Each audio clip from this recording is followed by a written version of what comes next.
A father of three battled waves and wind in shark-infested waters after his boat capsized to ensure he made it home safely to his family. Ben McKay's amazing survival story began when he ran into trouble while on a fishing trip to catch his seafood Christmas feast. His tie drifted out to sea off Aquila Island, south of Mackay in Queensland. Swimming out to retrieve it, he found himself in his underwear fighting treacherous weather for 9 hours, convinced he was going to die.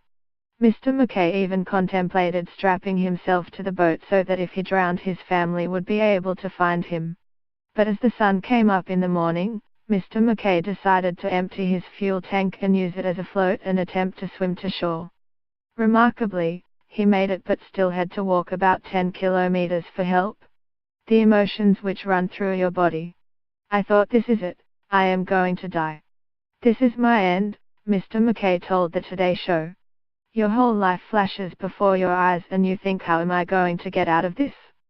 It was terrifying. Mr. Mackay has fished those waters many times and was well aware of the deadly sea life beneath him. I have fished those waters for a long time and I have pulled so many sharks out of those waters, and big ones too, he said. It was night time and I knew they feed at night and I knew the water was full of sharks. There's also crocodiles in that area, and jellyfish. It's bad. There's a lot of bad in that water. The waves and the wind were so bad I was getting smashed off the boat and into the water and back on and getting smashed again. I was so tired and exhausted, and I thought, if I fall off this boat and drown and if I tie myself to the boat, at least they'll find a body and my wife will have something. But the only thing that kept Mr. Mackay going was thinking of his family. I was battling winds and waves and there was a moment I thought, stop, you need to get through this, you need to get home to your family, he said. It was my daughter's birthday the next day, she was 20, so I had to get home. In the morning the sun came up and I dived under my boat to see what was going on because I stopped drifting and I couldn't work out why. I used my fuel tank, emptied the fuel out of it and used it as a float. I tied myself to it with a bit of anchor rope and I just started to swim. I could see the mainland but it was a long way off, but I just got into that water and swam and swam and swam.